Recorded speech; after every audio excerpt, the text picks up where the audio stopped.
So yun, okay, KGX, kamusta kayong lahat? At tingnan muna natin to mga kapatid.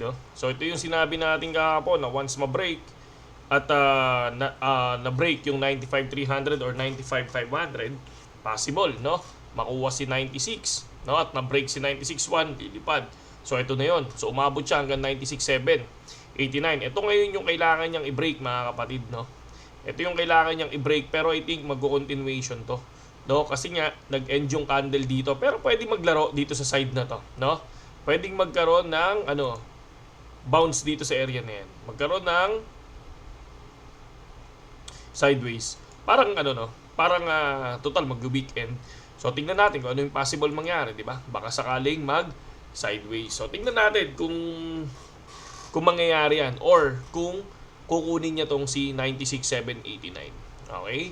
So, ngayong gabi yan, no? So, ito yan, 10:37. So, May 1.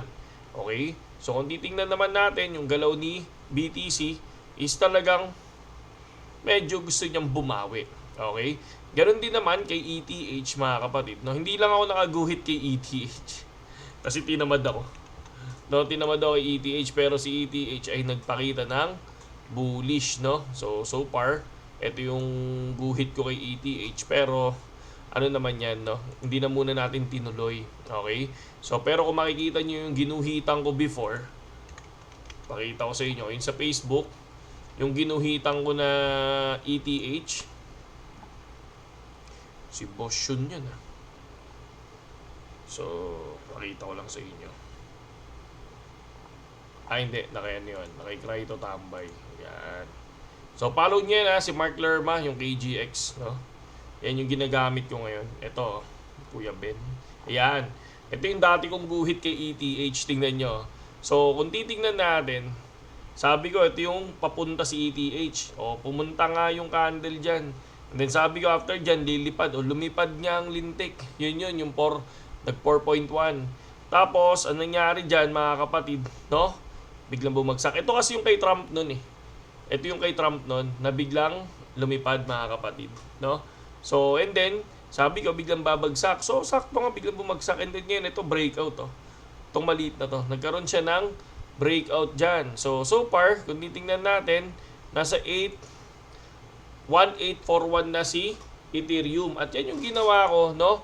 Na pumasok ako sa spot trade kay Ethereum. So, ito yun. Ito yung spot trade natin kay Ethereum. Pakita natin. So, ayan.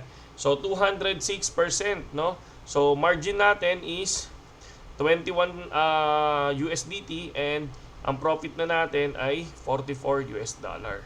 And then dito nagbigay ako kanina kay Riz, tapos kay Op, tapos kay Sin. Ito nag 20% na to kanina, hindi ko lang in-out. So, kay Ojo, nakita nyo kahapon to, malaki yung negative, pero ngayon 13% na lang. So, si Move, etong dalawang to, si Pongki at si Move, nag 20% na yan, hindi ko pa in-out kanina. Kasi nga medyo inaantok tayo, tapos hinayaan ko na lang siya. Kasi maliit naman yung margin ko, no? And then titingnan ko baka kasi pumalo eh. Ang tinitingnan ko dito baka pumalo talaga si Move. Ang full TP ko sa kanya is 0.3 and si Pongke is nasa 0.2. So yan yun. And then dito natin sinabi yan syempre sa Telegram natin, no? Kay Move, kay ETH, kay Pongke, no, ayan yun. Kasi ito pa nga negative pa tayo kanina, plus biglang nag-positive, no? So, ito yung PNL. Ayan, si Pongke 20%. Si Move 20%, di ba? So, rules natin yan eh. Then, 192 pa lang ako and then si Riz, di ba, nag 20%. So, kanina hindi ko lang talaga in-end, no? Kasi mababa yung margin natin. So, tinitingnan ko kasi yung full potential nitong token na to. Okay? So, sa mga gustong pumasok dito sa Telegram, yun. PM nyo lang ako. Nandiyan naman yung link sa description, di ba? Tapos para at least, sama-sama tayo sa Telegram. Basta importante, BitGet tayo. Under kayo ng link natin, tapos kausapin nyo ako dyan. May nakalimutan akong hindi ipasok kanina. Ipasok kanina, pero mamaya hanapin ko na lang siya. So, ayan sa ngayon, no? So, pero good naman. Kumbaga, kung titingnan natin, trade natin dito, 208%, 2.4. Ito naman, to negative na to, negative 16 si Pongke. Positive 16 pesos na ako. Ito, negative 6 pesos. Ito negative 100. Ito negative 20 pesos. Positive 13. Positive 26. Positive 25. O maganda-gandang profit pa yan. Di ba? Yan yung sinasabi natin na hindi tayo nag-all in sa isang token. Okay? So, for the liquidation heat map, may makapal dito. Pero minsan fake out yan. Baka mamaya biglang lumusong pataas tapos magsitipihan to. Di ba?